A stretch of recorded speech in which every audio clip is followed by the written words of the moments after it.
Wrestling media family, आप में से जो भी the beast incarnate Brock Lesnar के फैंस हो, तो आपको मैं बताना चाहूंगा कि ब्रॉक का एक नया लुक सामने आया है। और मैं सच बता रहा हूँ, जब ब्रॉक WWE में भी थे तब भी वो इतना नजर नहीं आते थे बाहरी दुनिया में जितना ब्रॉक अब नजर आने लगे। तो ये एक तरह से ब्रॉक के फैंस के लिए अच्छा साइन हो सकता है कि ब्रॉक शायद अब जल्दी WWE में भी रिटर्न आए। तो लेसनर की इस न्यू लुक और उनके WWE की पॉसिबल रिटर्न के बारे में अभी हम लोग डिस्कस करेंगे, लेकिन इसके साथ साथ मैं आपको ये भी बताना चाहूंगा कि OTC यानी कि original tribal chief Roman Reigns के वाइस मैन पॉल हेमन ने रोमन के रिटर्न आने के बाद इंटरव्यू देते हुए ऐसा बोला है कि रोमन की जो अभी स्टोरी लाइन चलने वाली है ना, वो 2020 से लेकर 2024 तक जो रोमन की ट्राइबल चीफ की स्टोरी लाइन थी उससे भी ज्यादा खतरनाक होने वाली है। तो पॉल हेमन ने और भी रोमन की स्टोरी लाइन के बारे में डिस्कस करा है, उसके बारे में बात करेंगे। और अगर रोमन के बारे में बात कर ही रहे हैं तो फॉर्मर WWE सुपरस्टार और रैंडी ऑर्टन के ब्रो मैट रिडल ने भी रोमन के बारे में कुछ बताया है कि कैसी इनकी रियल लाइफ में दुश्मनी चल रही थी और रोमन बहुत ज्यादा गुस्सा थे मैट रिडल के ऊपर, इसलिए एक कोई प्रमोशन के टाइम पर मैट रिडल को WWE ने वहां पर आने से रोक दिया जब तक वहां पर रोमन थे।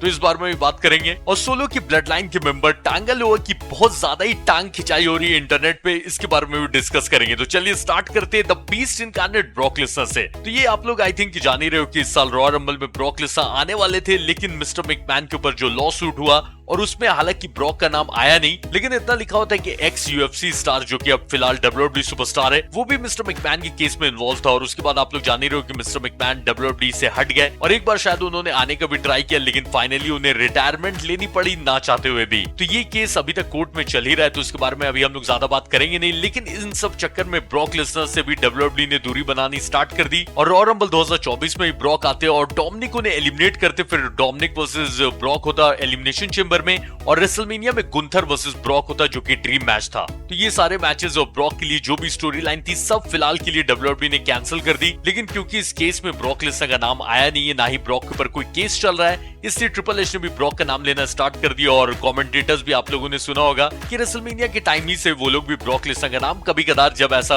जरूरत रहता है तो वो लोग भी लेने लगते हैं। तो ये सारे साइंस इस बात को इंडिकेट करते हैं कि WWE को अब शायद कोई प्रॉब्लम नहीं है अगर ब्रॉक रिटर्न आ जाए तो। लेकिन सबसे बड़ा इश्यू वही है कि ब्रॉक के मूड पे डिपेंड करता है कि ब्रॉक रिटर्न आना चाहते हैं या नहीं। तो ट्रिपल एच से तो जब पूछा जाता है तो ट्रिपल एच यही बोलते हैं कि ब्रॉक जब भी फोन करेंगे तो उनके लिए कुछ ना कुछ हम लोग प्लान बना ही लेंगे, लेकिन ब्रॉक फोन नहीं कर रहे ट्रिपल एच को या जो भी रीजन है। वैसे फिलहाल ब्रॉक अपनी लाइफ में बहुत खुश नजर आ रहे हैं और वो आजकल बहुत ज्यादा सोशल मीडिया पे भी उनके फोटोज नजर आते हैं। और ये जो फोटो है इसमें ब्रॉक का लुक चेंज हो चुका है, जैसा आप देख रहे हो कि ब्रॉक ने अपना कॉबॉय वाला लुक तो अभी भी रखा हुआ है, लेकिन ब्रॉक की बियर्ड का अगर आप शेप देखोगे ध्यान से तो ये चेंज हो चुका है। और ये ब्रॉक की बियर्ड देखकर मुझे पता नहीं क्यों वो मशहूर गेम जो आपने पता नहीं शायद नाम सुना ही होगा, रेड डेड रिडेम्पशन 2 में एक विलन था जिसका नाम माइका है, उसकी बियर्ड और ब्रॉक की बियर्ड फिलहाल सेम लग रही है अगर आप देखो तो फिलहाल तो अभी कोई ऐसी ऑफिशियल न्यूज है नहीं ब्रॉक के रिटर्न के लिए, लेकिन हम लोग सिर्फ उम्मीद ही कर सकते हैं कि ब्रॉक रिटायरमेंट ना ले और WWE में रिटर्न ही आ जाए। तो रोमन रेंस के रिटर्न के बाद पॉल हेमन ने इंटरव्यू दिया है। हालांकि वो स्टोरी लाइन में भी इंजर्ड चल रहे हैं, लेकिन रियल लाइफ में ऑब्वियसली वो इंजर्ड नहीं है, तो इसलिए उन्होंने इंटरव्यू देते हुए ये बताया ये रोमन की अब तक की सबसे ग्रेटेस्ट स्टोरी लाइन होने वाली है। यहाँ तक कि पॉल हेमन ने ये भी दावा कर दिया है कि जब साल 2020 में रोमन हील टर्न होकर रिटर्न आए थे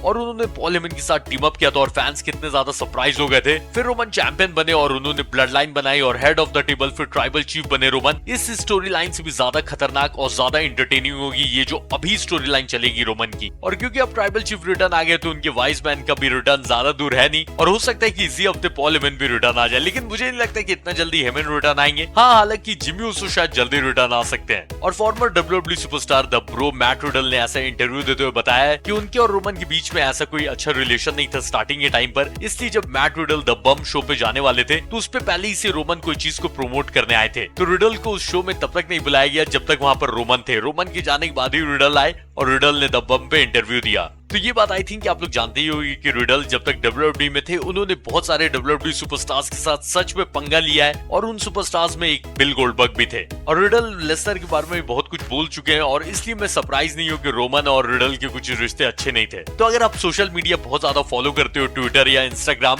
तो आपने देखा होगा ये टांगा लोआ की आजकल बहुत ज्यादा खिंचाई हो रही है उनके बॉचेस को लेकर। तो टांगा लोआ बहुत ज्यादा बॉच करते हैं और मैंने तो बस उनको एक ही बार वॉच करते हुए देखा था भाई, कोडी को जो कॉर्नर में लेके जाना था। लेकिन फिर जब मैंने भी ऐसी वीडियो देखनी स्टार्ट करी जिसमें टांगालोआ सही से लो ब्लो नहीं दे पाए थे केविन ओवेंस को, और इसके अलावा फैंस ने टांगालोआ के बाहर जो इंडिपेंडेंट प्रमोशन में वो फाइट करते थे वो सारे वॉचेस को भी ऐड कर ये पूरी वीडियो बनाई है, और टांगालोआ को एक नया नाम मिल गया, किंग ऑफ वॉचेस। तो अगर आपको भी टांगालोआ के वॉचेस की वीडियो देखकर हंसना है तो भाई यूट्यूब पे सर्च कर सकते हो टांगालोआ वॉचेस, आपको मिल जाएगा। और जाने से पहले मेरे भाई वीडियो को लाइक करिएगा, नए हो तो सब्सक्राइब करिएगा। मैं मिलता हूं कल, टाटा।